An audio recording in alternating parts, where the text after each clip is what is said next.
Acá, ok. Ven la diapositiva, ¿no? Ah, ya está, listo. Empezamos entonces. Vamos a ver con un caso clínico.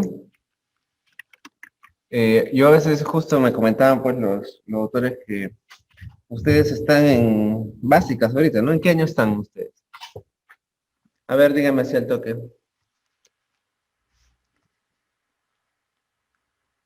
Segundo año, cuarto, ok. Por ahí. Tercero, tercero. Ah, ya, bueno, está bien. Porque sí me decían que hay que ir suave, porque, o sea, cuando tú llevas solamente primer año, segundo, solamente ves básica más que todo, ¿no? Entonces, la parte clínica no, todavía pues no se les ha dado, ¿no? Ahora, si me dicen que van en tercero, supongo que llevarán semi o están llevando, ¿no? Entonces, ahí quizás, quizás les complica un poco cuando hablamos de cosas de enfermedades y todo eso, ¿no? Pero es necesario porque si no es prácticamente un enfoque muy somero y aparte que justo el objetivo de estos cursos es que ustedes puedan integrar toda la medicina, ¿no? Entonces, cuando les enseño fármaco, yo siempre les enseño un poco de clínica para saber dónde lo aplican, ¿no? No, no solo con casos clínicos, eso es lo menos, porque los casos clínicos que ves acá son sencillísimos, ¿no? Digamos, las preguntas no son de caso clínico, las preguntas son de fármaco, ¿no? Sino que te presentamos como un caso clínico. Si no me refiero al hecho de hablar normal, hablar de enfermedades cuando les hablo de los fármacos, ¿no? O sea, cuando les hablo de los fármacos, yo les hablo de la dosis, ¿no? De tal enfermedad, ¿me entienden? Entonces a veces hablo como si ya ustedes supieran las enfermedades, pero todavía no se les enseña, ¿no? Obviamente a la señorita que está en cuarto, ya, pues ella sí, ya sabe, ¿no? Pero a los que están en primero y segundo todavía, ¿no? Pero bueno, como les digo, ese es el objetivo del curso. Poder un poco mezclar clínica y básicas, porque si nos quedamos en básicas nomás, como le digo, sinceramente no van a ver bien la aplicabilidad. Ujú, ¿ya? Entonces, me gustaría explicarle más tiempo, pero en realidad pues tenemos que hablar más que todo de fármacos.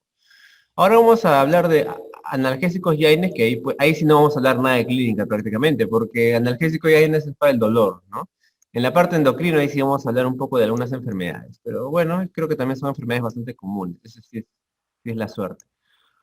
Vamos a empezar. Me dicen, una mujer de 16 años que viene a consulta por dolores, ¿no? Dolores menstruales. Tuvo la menarquia a los 13 años, su regla dura de 4 a 5 días y tiene ciclos, dice, tiene ciclos, es que se me desaparece el chat, de 28 días. Al día 2 a 3 de su regla afirma que tiene gran dolor, ¿no? Los dolores han ocurrido desde su menarquia es la primera regla, ¿no? La primera regla, a los 13 años.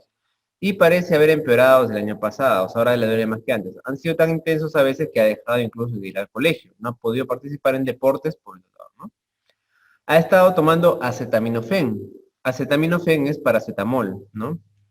Y durante dolor menstrual, pastillas sin tener gran alivio, no me dice cuáles. No tiene antecedentes significativos, no toma medicación regular y no es sexualmente activa. El examen físico es normal. Catalogas el problema como, dice, dismenorrea primaria y prescribe el diclofenaco para usarse de demanda. ¿No? Ese es el caso clínico, ¿no? Como te das cuenta, simplemente te menciona los fármacos y nosotros discutimos más que todo sobre los fármacos. Pero para que sepas, dismenorrea primaria es una enfermedad obviamente en la cual hay un dolor en la regla, ¿no? Dismenorrea es dolor en la regla. Primaria porque no tiene otra causa que la misma regla, no es secundaria nada, ¿ya? Y le dan diclofenaco, dice, para usarse a demanda. Demanda es cuando le duele. La pregunta es, ¿cuáles son los efectos terapéuticos de los antiinflamatorios no esteroideos? Obviamente me lo están preguntando porque estamos hablando del diclofenaco. Ahora vamos a ver qué tipo de AINE es. Y la siguiente pregunta me dice, ¿cuál es el mecanismo de acción? ¿No? Entonces, para ver un poco lo que es el dolor así brevemente, tenemos que ver qué tipos de dolor hay, ¿no? Y para eso está esta tablita, en realidad, que es muy completa. Vamos a examinarlas rápidamente. Tenemos el dolor nociceptivo, que es el dolor, digamos, más común, el que siempre tenemos generalmente, ¿no? Esto se debe generalmente a un daño, por eso es noci, ¿no? Daño. Este dolor puede ser somático superficial o somático profundo. Somático es porque es tiene que ver con las partes del cuerpo, mayormente bien inervadas, como puede ser la piel, como puede ser el músculo y las articulaciones. Y hablamos de visceral porque acá sí nos referimos a las vísceras huecas, o sea, los órganos internos, ¿ya? Entonces, mientras acá nosotros nos referimos a la piel y al músculo, mayormente, y las articulaciones, acá sí nos referimos a órganos. Por ejemplo, ¿qué órganos? El estómago, el hígado, etcétera, ¿no? Entonces, estos dolores se llaman viscerales, ¿no? Son dolores generalmente mal localizados, difusos. ¿Por qué, doctor? Porque la inervación no es tan fina como en la piel, ¿no? O sea, a ti te duele el estómago, pero no te duele un puntito, ¿no? Te duele todo el abdomen, incluso se te va hasta atrás. Entonces, es un dolor bastante, a eso se le llama mal localizado, ¿no? Naturaleza vaga, sorda, espasmódica, porque el estómago puede doler así, como espasmos, ¿no? Como contracciones. Ese es un dolor de tipo visceral, visceral. En cambio, cuando hablamos del nociceptivo, ¿no? Es el dolor, como te digo, que tiene que ver con la piel fundamentalmente, en este caso si es superficial, tiene que ver con la piel o las mucosas, y si es un poco más profundo, ya tiene que ver con el músculo, incluso con los huesos y las articulaciones, ¿no? En general, como te das cuenta, ambos son localizados. O sea, si el paciente te dice, doctor, me duele aquí, ¿no? O sea, tú te golpeas, por ejemplo, la mano con la puerta, imagínate, y a ti te duele una parte exacta de la mano, ¿no? Entonces, doctora, me duele aquí. Ah, ya, no es que el dolor está todo difuso, que no lo sabes ubicar. La diferencia es que en el caso del superficial te duele pues en la parte superficial. En la cambio, en la parte profunda tú tienes que generalmente palpar al paciente, ¿no? O sea, al paciente, por ejemplo, le duele el abdomen, tú le tocas la piel del abdomen y no le duele, no me duele. Le tocas la piel, no le duele, ¿no? Si fuera superficial, ahí sí duele la piel. Entonces, cuando tú le haces presión al examen, o sea, agarras con la manita y le haces presión hacia abajo, ahí empieza el dolor. Ese es un dolor profundo, ¿no? Por eso se dice somático profundo, ¿no? Es un dolor más que todo a la palpación, ¿ya?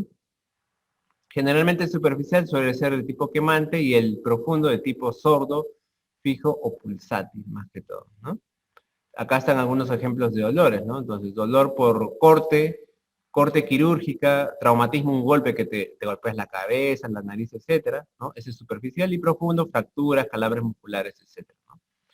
Y por otro lado tenemos el dolor neuropático. Ese es un dolor sí muy diferente. Acá no está dañado las inervaciones superficiales ni profundas. Acá están dañados los nervios, generalmente el origen de los nervios periféricos. Y por lo tanto este es un dolor muy diferente al anterior, ¿ya? Este es un dolor totalmente diferente al anterior. Es un dolor quemante, punzante o vivo fulgurante. Es un dolor tipo quemazón, te arde. ¿Ya? Estos dolores, en cambio, son más que todo de ardor, pero superficial, ¿no? El otro más bien es como que algo que te quema por dentro. Es muy diferente, ¿no? Este es un dolor también sordo, en el cual cuando te golpean, como te digo, ¿no? Te empieza a doler. En cambio, esto no, esto es un dolor bastante quemante o punzante. Y se acompaña de otros síntomas, ¿no? Puede haber alteraciones de la sensibilidad, generalmente. ¿Por qué, doctor? Porque el nervio está, en este caso, dañado, ¿no? Es un dolor que es mal localizado, es difuso, ¿no? Este dolor también no se localiza adecuadamente. Y casi siempre va a través del territorio inervado por el nervio comprometido, ¿ya? O sea, va a un territorio exacto. Un territorio, por ejemplo, es la pierna y todo el nervio, por ejemplo, que está afectado, toda esta parte va a estar con el problema del dolor, ¿ya? No es como que te golpeas y solamente te duele aquí, no, acá la molestia es del nervio, ¿ok? Este es un dolor neuropático. ¿Y por qué te hablo del dolor neuropático? Porque el dolor neuropático es diferente, el tratamiento, que el dolor nociceptivo, que es el más común, ¿no? El dolor nociceptivo es el más común. Y esta es una escala muy importante, muchachos, que tienen que aprenderla, ¿ya? Porque esa es la escala, la famosa escala EVA, ¿ya? La escala EVA. La escala visual analógica. Se llama visual analógica. ¿Por qué se llama visual analógica, doctor?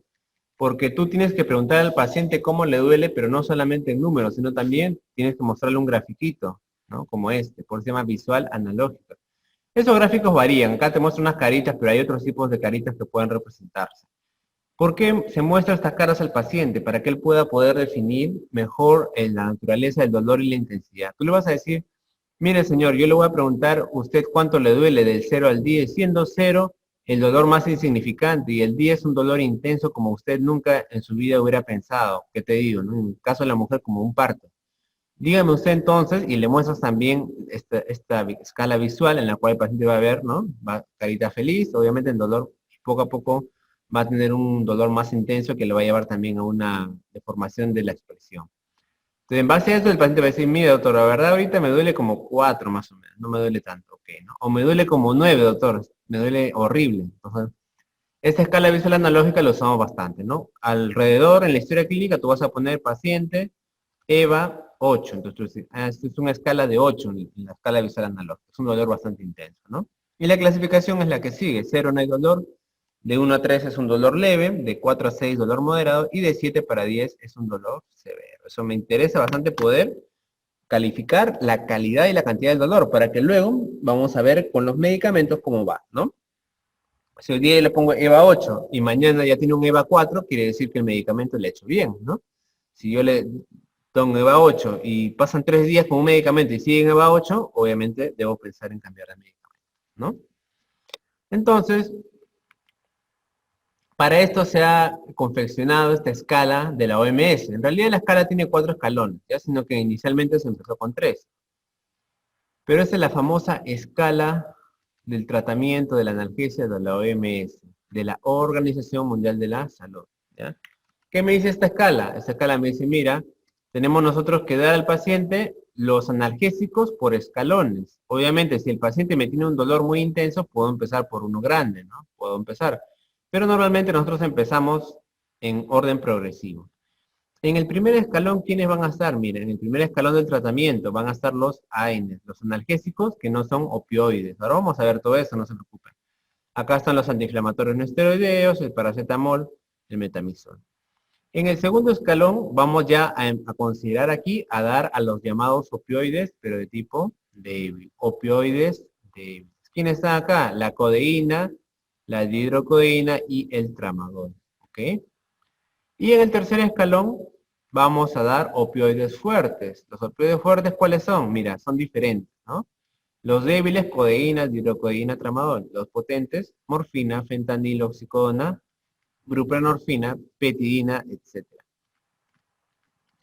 Ahora, estos medicamentos pueden asociarse en cualquier momento a fármacos del primer escalón. ¿Qué quiere decir, doctor? Que yo puedo dar tramadol y puedo dar un analgésico, por ejemplo, paracetamol o un AINE, ¿no? Puedo dar acá en el tercer escalón también, doctor, puedo dar, por ejemplo, oxicodona y le puedo agregar, imagínate, ibuprofeno. Eso es posible, ¿ya? Lo que yo no puedo hacer, ¿qué es? Lo que está prohibido. Lo que está prohibido es dar opioide débil con opioide fuerte, ¿ya? Eso está prohibido. O sea, ¿por qué no doy, doctor? Porque ya, pues hay un opioide débil y uno fuerte. Si el paciente ya no controla con esto, mejor darle un fuerte. ¿Para qué le vas a dar una combinación? ¿Ya? Eso está prohibido. No tiene sentido dar opioide débil y opioide fuerte. Pero sí puedo dar morfina con paracetamol, eso sí es correcto, ¿ah? Sí es correcto. A pesar de que obviamente los que se encuentran acá, más hacia arriba, son más potentes. Obviamente si tengo un dolor que no calma con AINE, puedo darle morfina. Pero a la vez puedo darle también todavía AINE, ¿no? Y en cualquier momento de tratamiento, puedo usar los llamados coadyuvantes analgésicos. ¿Qué son los coadyuvantes, doctor? Son medicamentos que no están hechos necesariamente para bajar el dolor, pero pueden ayudar en el manejo del mismo. Por ejemplo, aquí se encuentran los antidepresivos tricíclicos, ¿ok? Van a ver ustedes que en el manejo del dolor crónico en pacientes ancianos, ¿no? Mucho los antidepresivos ayudan. Y no porque bajan el dolor, sino porque ayudan con la depresión, que es un factor predisponente, es un factor que puede perjudicar al paciente y hace que tenga todavía más recrudecimiento del dolor. ¿Qué más puedo dar acá, doctor? Pudiera dar corticoides. ¿Qué más? Pudiera dar antidepresivos, los modernos, ¿no? Los inhibidores de la recaptación de serotonina. Puedo dar estabilizantes del ánimo, como valproato, ¿no? Que es un anticonvulsivante, pero que también se usa en psiquiatría, ¿no? Valproato. Creo que les comenté en la clase de antiepiléptico. Entonces puedo dar varios medicamentos coadyuvantes. Esos de aquí los puedo dar, como te digo, en cualquier escalón. No hay ningún problema. Doctor, ¿y el escalón 4?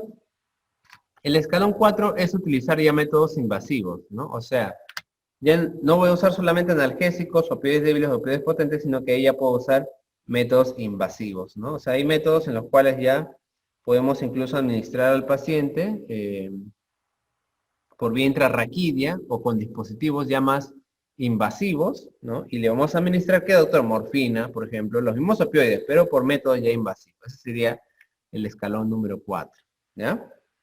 Entonces, doctor, vamos a hablar ahora de lo que son los AINES, ¿no?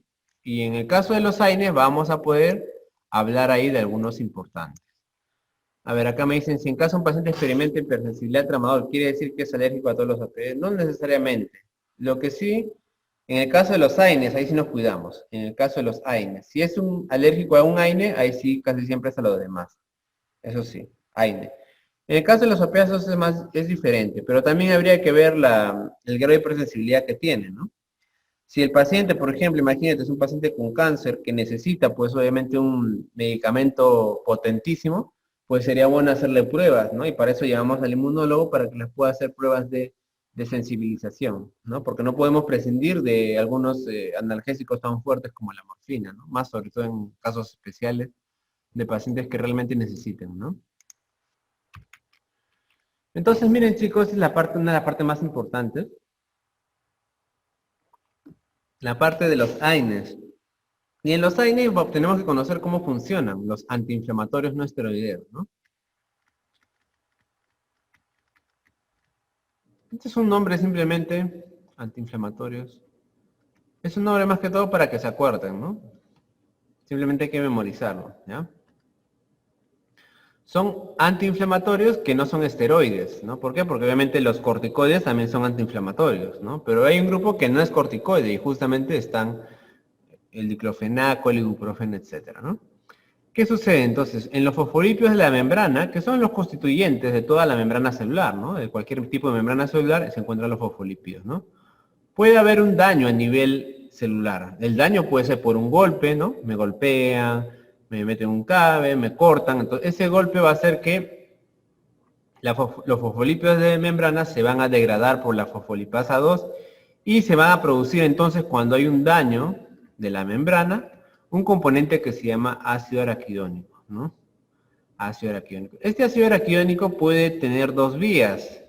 Por un lado puede ir a la vía de la lipoxigenasa, ya saben ustedes aquí que la vía de la lipoxigenasa me produce los leucotrienos, ¿no? Y cuando vimos los leucotrinos, ¿se acuerdan? En la clase de respiratorio, ¿no? ¿Se acuerdan de los leucotrinos? ¿Qué medicamentos revisamos ahí? Los antileucotrinos, ¿cuáles eran? ¿Se acuerdan? A ver, ¿quién me dice? Eso, muy bien. Montelukast, Farmilucast, ¿no? Esos medicamentos, doctor, entonces atacaban a la inflamación, pero por esta vía. Pero hay otra vía que es más importante. En realidad esa es la vía más importante. Que ya no depende de la enzima lipoxigenasa, sino de la enzima llamada ciclooxigenasa.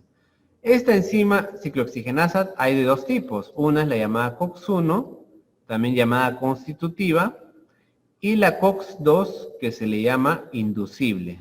Ahora vamos a ver más adelante eso. El asunto es que cuando el ácido araquidónico pasa por la ciclooxigenasa, se va a transformar en algunos compuestos intermediarios, como principalmente las prostaglandinas de tipo H2 y también la de tipo G2. Y esta prostaglandina H2 a su vez se va a transformar posteriormente en algunas sustancias importantes, ¿no? Una de ellas, por ejemplo, es el llamado tromboxano A2. Ese tromboxano A2, no sé si se acuerdan, lo vimos cuando hablamos un poco de antiagregantes, ¿se acuerdan? ¿Se acuerdan cuando hablamos de antiagregantes? ¿No? En realidad el tromboxano, les decía en la clase de antiagregantes, es un poderoso formador de trombosis, ¿no? Trombosis, claro. Por eso es que nosotros dábamos medicamentos que bloqueaban esta ciclooxigenasa para causar ¿qué? Antiagregación, ¿no? Entonces el tromboxano favorece la agregación plaquetaria, favorece la trombosis y la vasoconstricción.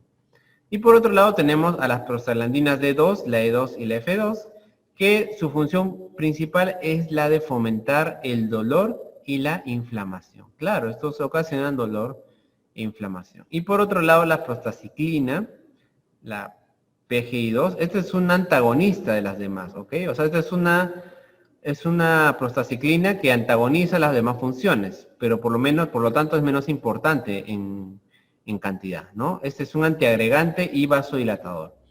Pero cuando nosotros hacemos el bloqueo de esta ciclooxigenasa, El resultado entonces va a ser disminuir la inflamación. Que eso es lo que deseamos, obviamente, ¿no? Por eso se llama antiinflamatorios no esteroideos, ¿ya? Entonces, ese es el mecanismo de acción. Y mira, acá por otro lado tenemos ya un poco más dividido en cuanto a los tipos de ciclooxigenasa. En el caso de la ciclooxigenasa tipo 1, llamado constitutiva, va a producir, por un lado, acá está, tromboxano, que favorece la agregación plaquetaria, la PGI2 y la PG2, ¿no? Si te das cuenta, la PG2 y la PGI2 se encargan de favorecer la protección de la mucosa gástrica, o sea, de la mucosa del estómago. Mientras que la de tipo COX-2 favorece sobre todo la producción de proteasas y de prostaglandinas, que se encargan sobre todo de la inflamación, ¿ya? De la inflamación. Prostaglandinas, inflamación. O sea, por eso es que se dice, se cuenta, que esta enzima COX-2 es más específica. ¿Por qué? Porque no tiene que ver tanto con el estómago ni con las plaquetas, sino con la misma inflamación. ¿Ok? Entonces, doctor, si yo ataco, o sea, uso AINES que bloquean la COX-1, ¿qué va a pasar? Me va a bajar la inflamación, por un lado, es cierto, me va a disminuir la agregación plaquetaria, pero el problema es que también va a disminuir la protección del estómago. Y si disminuye la protección del estómago, podemos generar ¿qué? Lesión gástrica. Y la lesión gástrica se puede traducir como una úlcera gástrica. O en todo caso como una hemorragia, ¿no?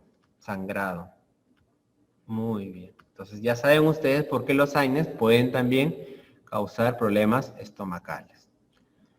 Entonces, ¿qué otros efectos aparte de los que hemos dicho, ¿no? Tienen los AINES. Los AINES tienen efectos antineoplásicos, algunos, sí, algunos.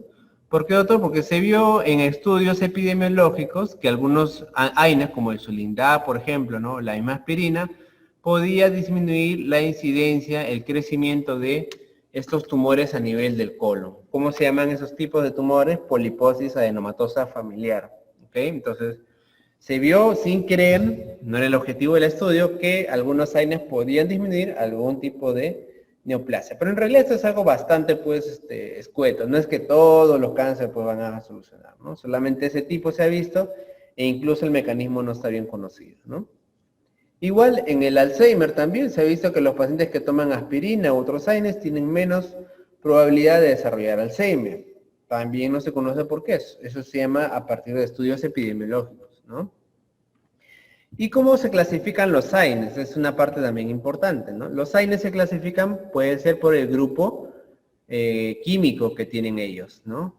Por ejemplo, los del grupo de los llamados salicilatos, aquí se encuentra el ácido acetilsalicílico, la ASA, ¿no? Que se llama la aspirina, esa es la aspirina, ¿ya? Aspirina, ácido acetilsalicílico, más conocido también como ASA, ¿no? Ácido acetilsalicílico, aspirina. Los del grupo enólico, tenemos aquí a la pirazolona, grupo de las pirazolonas, acá está el metamizol, también llamada dipirona, ojo, sinónimo. Ojo, ojo, ojo, que así ha venido en el examen alguna vez, ¿no? En vez de poner metamizol, te ponen dipirona, ¿ok? De ahí sigue el grupo de las pirazolidonas, ahí está la fenilbutazona, y también está el grupo de los llamados oxicam, ¿no? Oxicam, acá está el meloxicam y el piroxicam. Estos son medicamentos, todos son medicamentos antiinflamatorios no esteroideos, ¿ya? Por eso te decía que es un grupo grande, en verdad, ¿no? El otro grupo importantísimo es el acético, ¿no? Acá está, por ejemplo, el grupo pirrolacético, donde está el famoso ketorolaco, el fenilacético, donde está el famoso diclofenaco, que es el AINE que usamos en la pregunta, ¿no? Diclofenaco, en el caso clínico. El grupo indolacético, acá está la indometacina y el sulindac. Y luego tenemos otro grupazo muy importante que es el propiónico. El propiónico, acá están los que más conocemos. El ibuprofeno, el ketoprofeno y el naproxeno. Luego tenemos al grupo antranílico con el ácido mefenámico y al nicotínico con la llamada clonixina también, ¿ya?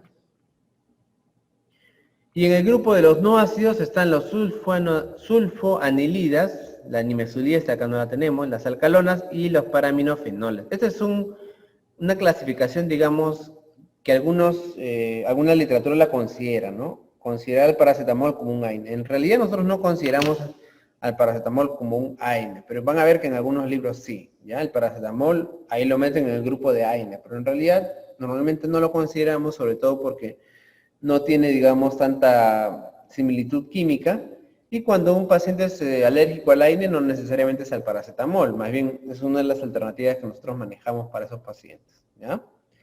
Entonces, esos son los grupos fundamentales de los AINES. Y luego tenemos otro grupo, que son los llamados COXIP, ¿no? Estos grupos de los COXIP es muy importante, porque es un tipo especial de AINES, es un tipo especial creado para evitar justamente el problema de la lesión gástrica, ¿ya? Estos de aquí, los COXIP, son selectivos para la enzima COX-2. Los COXIP son selectivos para la enzima llamada COX-2, ¿ok? La aspirina creo que ya la revisamos un poquito, ¿no? En la parte de antiagregantes, ¿se acuerdan? La aspirina inactiva permanentemente a la llamada ciclooxigenasa, tanto la 1 como la 2. Ya dijimos que la más importante, la más difundida, es la COX-1, ¿no? Esta COX-1, la ciclooxigenasa de tipo 1, fundamentalmente también es importante a nivel de las plaquetas. La COX-2 se expresa mayormente en células de sitios de inflamación y también es constituyente de varios tejidos, como las células endoteliales. Y la COX-3 sí realmente es una COX menos importante, es una variante de la COX-1, pero que en realidad no tiene casi ninguna importancia. En realidad el tiempo de vida media de la aspirina es bastante corta, de 15 a 20 minutos. Sin embargo, tienen que saber, miren, que es 50 veces más potente para COX-1 que para COX-2, ¿no? Y esta es la razón, chicos, de que se considere simplemente un inhibidor de la COX-1, ¿ya? O sea, cuando hablamos de inhibidor COX-1, COX-2, no quiere decir necesariamente que solo inhibe el COX-1, solo que, como en este caso, inhibe 50 veces más a la COX-1 que a la COX-2. Por eso su efecto sobre COX-2 es casi nulo, ¿ya? Entonces, en la vida vamos a decir que la aspirina inhibe el COX-2, pues, ¿no? Solamente nos quedamos con que inhibe el COX-1, ¿ya?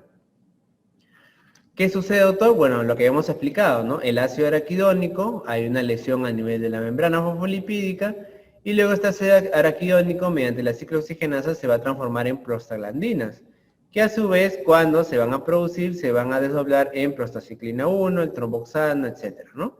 Dijimos, chicos, que el tromboxano A2, que es uno de los productos que vienen a raíz de la acción de la ciclooxigenasa, tienen acción fundamentalmente sobre la agregación plaquetaria y la vasoconstricción. Por eso es que la aspirina, que inhibe la COX, va a ser un importante antiagregante, ¿ya? Y por otro lado, como ustedes ven ahí, tenemos también a otros tipos de prostaglandinas, como la E2 y la F2, ¿no? Esos de ahí son importantes porque también me dan la idea del dolor,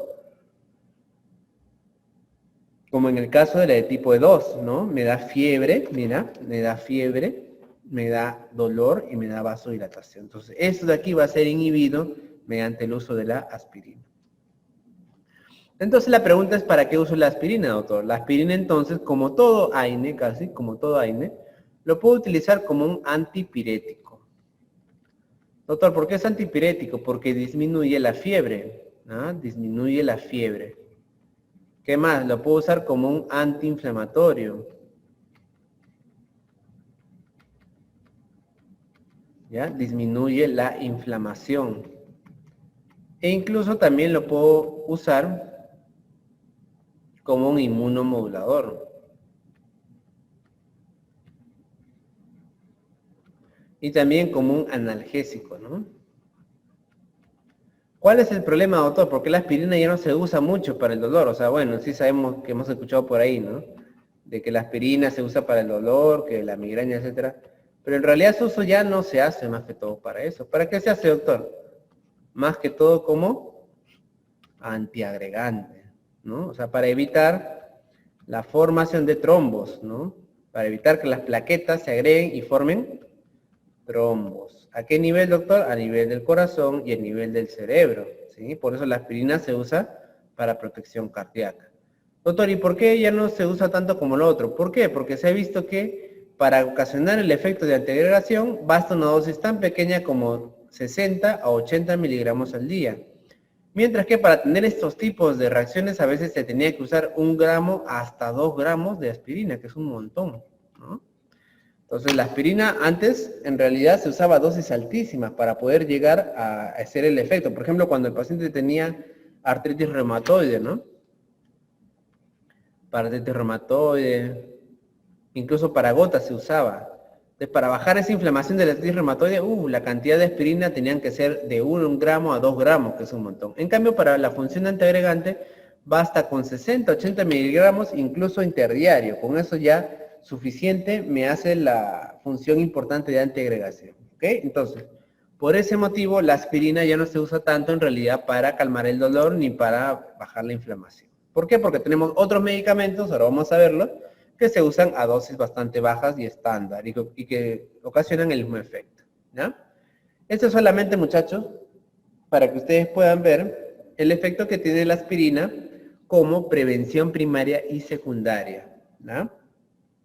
Miren ustedes, esto que ven ustedes acá es un estudio en el cual me demuestra la disminución de los eventos vasculares. Con eventos vasculares me refiero, por ejemplo, a infartos, ¿no? Ya sea del corazón, infartos cerebrales e incluso la muerte.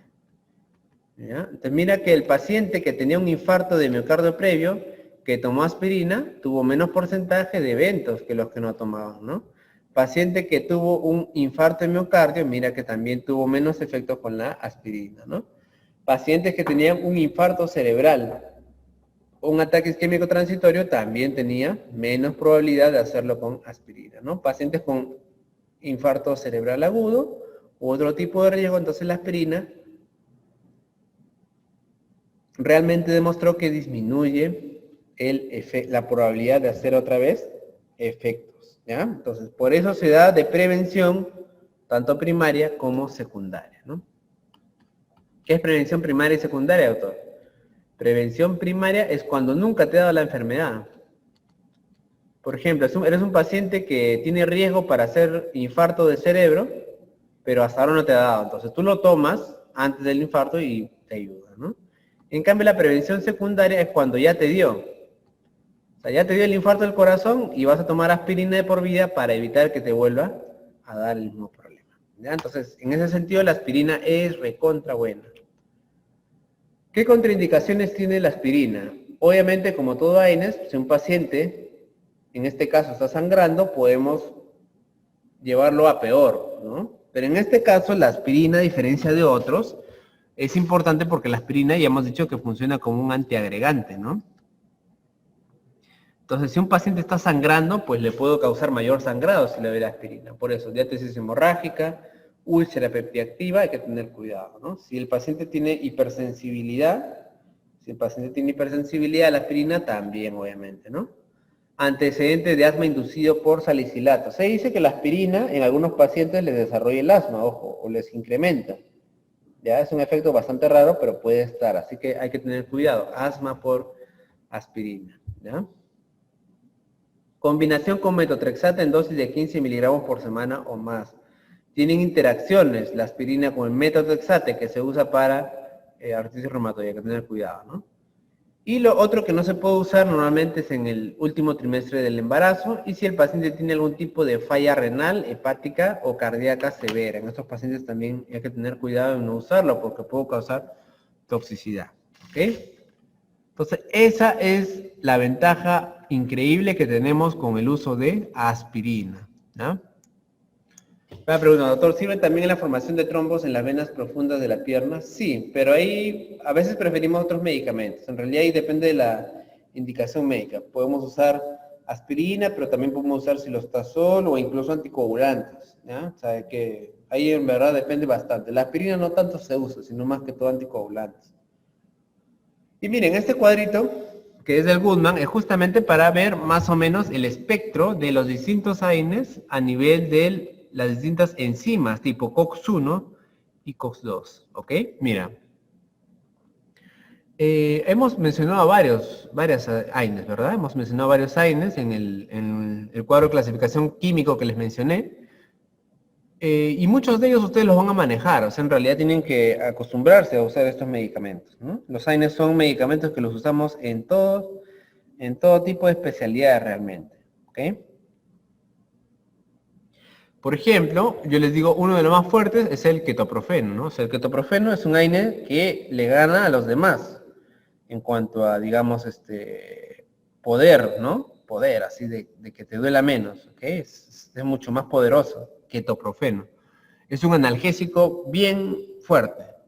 Por ahí tenemos al ketorolaco, la indometacina también, ¿no? Y luego, más suavecitos, tenemos en pastillas el naproxeno y el ibuprofeno. Ahora, ¿por qué te digo eso? Porque mira, aparte de si baja o no baja el dolor, también tenemos que saber cuáles son más selectivos para inhibir a la ciclooxigenasa 1 y cuáles son más selectivos para inhibir a la ciclooxigenasa 2. Doctor, ¿y a mí qué me importa? Porque te dije bien claro que los que inhiben a la COX-1, ¿qué van a pasar? Estos van a tener efectos adversos, ¿no? Como, sobre todo, molestias gástricas. Estas molestias gástricas les dije que podía ir sobre todo a nivel de lesiones que pueden ocasionar sangrados, ¿ya?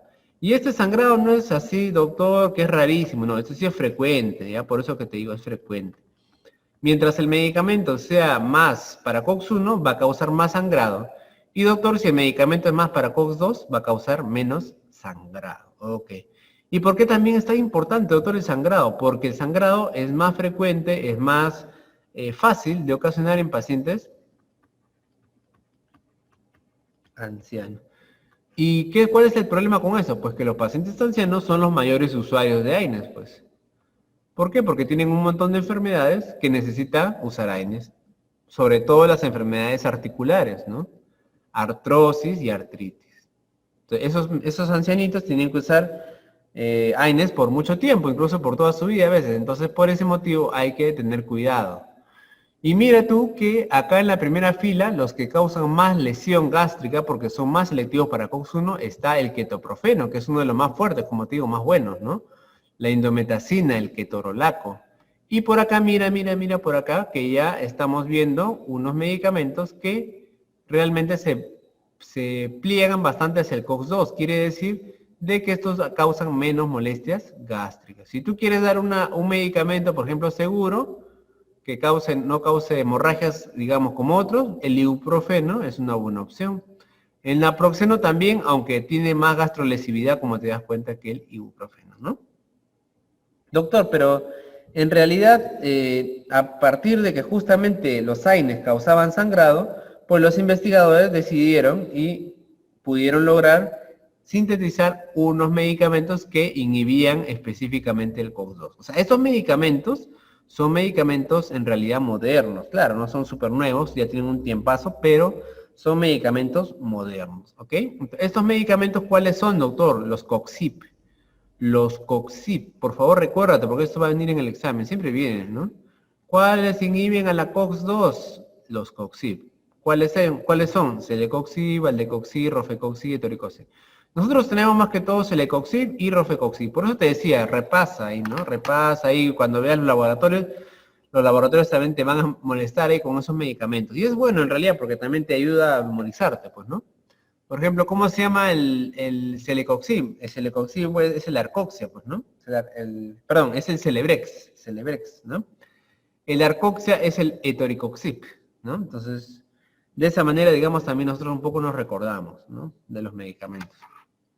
Entonces, estos medicamentos, doctor, han sido sintetizados para inhibir a la COX-2. Pero, ¿qué pasó? Que bueno, se también descubrió que algunos medicamentos que no son COXIP también tiraban un poco para el COX-2, ¿no? Estos son medicamentos que, no siendo COXIP, pero nos dimos cuenta que también tiraban un poco para la COX-2, ¿no? ¿Cuáles son estos? Acá está el meloxicam, el diclofenaco, ojo, mira que el medicamento que habíamos hablado, y el etodolaco, ¿no? Pero por supuesto, si a ti te dicen alguna vez en el examen, oye, ¿cuál inhibe a COX-2? No vas a decir eso de acá, pues tienes que decir los llamados COX-2, ¿ok? Entonces, acá hay otros medicamentos, otros AINES, acá está el naproxeno, esa es estructura química. El ibuprofeno, ¿no? Son derivados del ácido propiónico, son un medicamento bastante utilizados por nosotros. Esto lo recetamos como canchita, se podría decir, ¿no? Y por otro lado, chicos, por otro lado, ahí tenemos que existen los llamados COX-2. Ahí está el celecoxib, ¿no? Este es un grupo específico, inhibitorio de la ciclooxigenasa de tipo 2. Y nuevamente, chicos, no es que no inhiba la COX-1, no es que no la inhiba, pero su selectividad es tan potente por COX-2, es 20 veces más potente, que se le considera obviamente que es un inhibidor selectivo de la COX-2. ¿Ok? ¿Cómo usa el celecoxib? Igual para agente antiinflamatorio, analgésico y antipirético, ¿no? Me baja la fiebre, me baja la inflamación y el dolor que pudiera tener por alguna patología. También se ha visto en modelos animales en cáncer de colon que el celecoxib ha tenido un beneficio así como la aspirina y reducía un poco la incidencia de los tumores, ¿no? El celecoxib viene de 200 o de 100 miligramos. Y ahí les presento la posología del tratamiento de las distintas enfermedades, ¿no? En el caso de artrosis, también llamada osteoartritis, es paciente que tiene degeneración articular y por tanto tiene dolores, ¿no? A ese nivel, podemos usar 200 miligramos una vez al día o 100 miligramos cada 12 horas, ¿no? Faltan todavía datos, sobre todo con estos medicamentos en niños, ¿ya? Porque en realidad han sido introducidos relativamente recientemente, ¿no? Tratamiento del artritis reumatoide también 100 o 200 miligramos 2 veces al día, ¿no? 200 o 100 miligramos 2 veces al día. El tiempo de una acción, aproximadamente el tiempo de acción de una dosis es de 23 a 25 horas, ¿ok? Las concentraciones plasmáticas máximas son de 2 a 3 horas después de su ingesta. Y el celecoxib tiene una biodisponibilidad bastante altísima, 99%, ¿no? O sea, ¿qué quiere decir? Que casi todo el medicamento llega a la sangre, ¿no? 99%. Tiempo de día media, 11 horas, pero me dura, ahí está, de casi un día, 23 a 25 horas, ¿no? Fundamentalmente el celecoxib se elimina por metabolismo hepático y menos del 1% se excreta a nivel renal sin cambios. ¿Cuáles son los efectos comunes del celecoxib? Puede causar dolor abdominal leve, puede causar diarrea o un malestar llamado dispepsia. Y efectos raros a nivel cardíaco puede causar edema periférico, náuseas y vómitos, y también pudiera causar picazón o prurito. ¿Qué es lo que ha pasado con algunos, digamos, algunos de estos medicamentos COXIP? Se descubrió que algunos causaban más eventos cardiovasculares en algunos pacientes. ¿Cómo fue eso, doctor? Sí, se demostró de que en algunos pacientes que sobre todo ya tenían antecedentes cardiovasculares, los COXIP aumentaban la mortalidad. Mira tú este estudio, por ejemplo, placebo quiere decir que no le dio nada, ¿no? Y celecoxib con 400 al día, 2.2 veces, ¿no? Más o menos el odds ratio de fallecimiento por causa cardiovascular. ¿A qué me refiero con causa cardiovascular? Pues infarto del corazón, ¿no? Y celecoxib de 800, mira tú, un OR de 3.4 veces más riesgo, ¿ok? Esto de aquí todavía era más escandaloso con el rofecoxib, por ejemplo, ¿no? Es por ello que algunos medicamentos han sido retirados y otros se han quedado, pero con ese, digamos, esa tingencia, con esa, digamos, precaución, ¿no? En el embarazo podría causar inercia uterina y cierre prematuro del conducto arterioso, cuidado, ¿no? Cerrar prematuramente el conducto arterioso del bebito es bastante riesgoso. Debe evitarse su administración durante el tercer trimestre del embarazo por ese motivo, ¿ya? En la lactancia sí no tenemos todavía estudios que me digan realmente si puede causar un daño potencial o no. Entonces, doctor, hablando ya de los AINES, vamos a comparar COX-2 y COX-1. ¿Qué le parece? Ya. Mira, lo bueno es que el COX-2 tiene menos efectos gástricos. O sea, el paciente que use COX-2 es mucho más raro que sangre por el estómago, ¿no? ¿Cómo me viene sangrando? Me viene un abuelito, ¿no? Que toma AINES, viene, doctor, estoy haciendo heces de color negro, oscuro, ¿qué es eso? Entonces examinamos, esto es una melena, este es un sangrado gastrointestinal. ¿Qué está tomando usted, señor? Ah, yo tomo ketoprofeno diario. Ah, entonces mire, el AINES está causando lesiones gástricas. Pero el COX-2, como por ejemplo el celecoxib, pues es muy raro que te cause eso. Entonces, menos efectos colaterales gástricos. Ah, ese es un punto a favor. Menos daño en mucosa intestino delgado. Mejor tolerancia por pacientes con asma inducida por aspirina. Ah, doctor, usted me dijo que algunos pacientes tienen asma por aspirina, ya. Y si a ese le doy un COXIP, le va a ir mejor que si le doy otro tipo de AINE. Ah, ya, ya. Bueno, y existen por otro lado riesgos que me dicen que aparentemente no hay diferencia en riesgo cardiovascular. Pero ya te he mostrado también uno que me decía que sí, ¿verdad? Entonces, en general, eso de ahí siempre va a ir variando un poco. ¿Por qué? Porque en realidad siempre los laboratorios presionan y salen nuevos estudios, ¿no? Como te digo, lo que sí es cierto es que los COXIP, o sea, los inhibidores de la COX-2 tienen un poco más de riesgo cardiovascular. O sea, por un lado le protejo el estómago y por otro lado el corazón, ¿no? Pero obviamente si es un paciente pues que no tiene riesgo cardiovascular, que no es hipertenso, que no tiene comorbilidades, el riesgo es mucho menor, ¿ya? Pero sí existe ese problemita con los COXIP, que es algo que no podemos de todas maneras obviar, ¿no?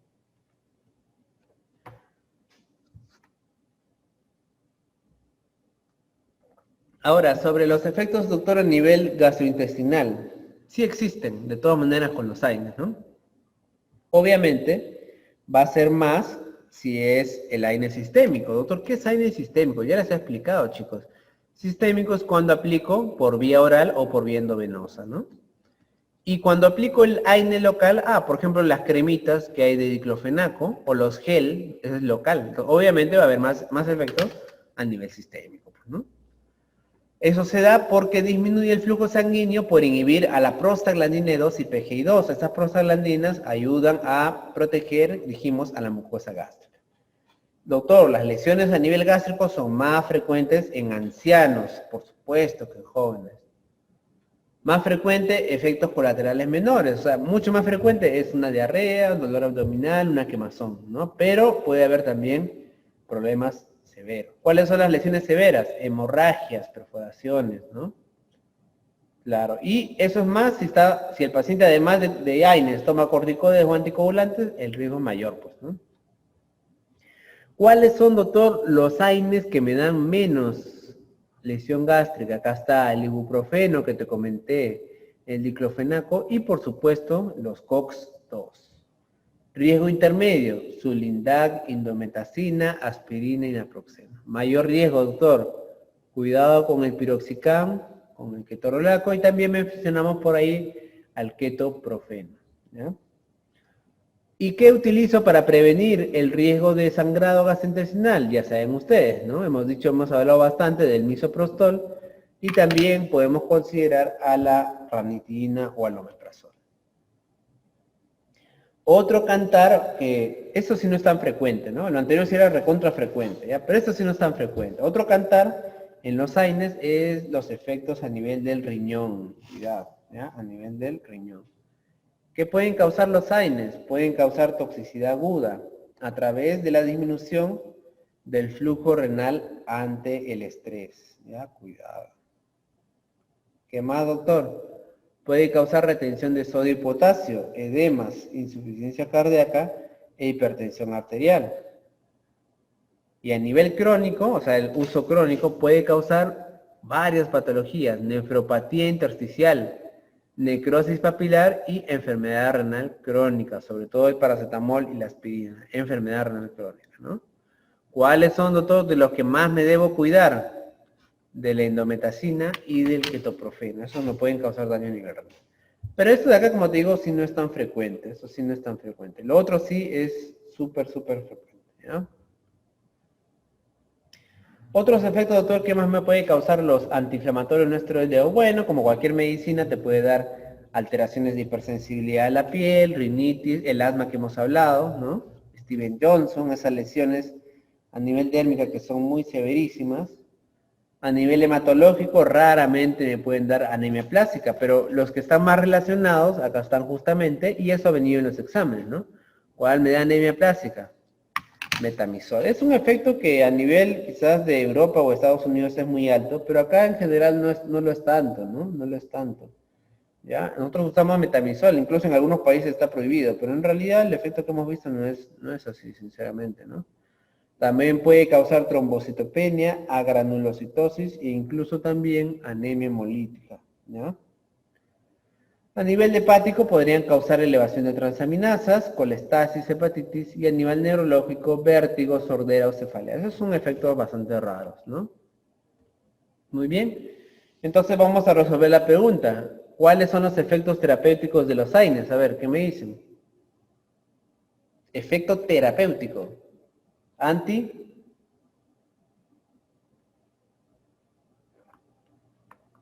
Muy bien. Analgésico. ¿Qué más? Antipi. Antipirético. Muy bien. Antiinflamatorio. Muy bien. Y en el caso de la aspirina, que usamos bastante.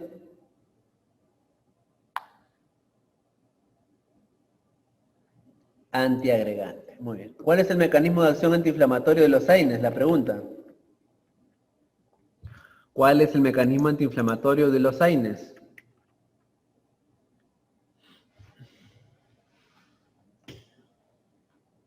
Los efectos se pueden presentar inmediatamente o a los días. Depende. Por ejemplo, si es una ampolla de ketoprofeno puede ser el mismo día.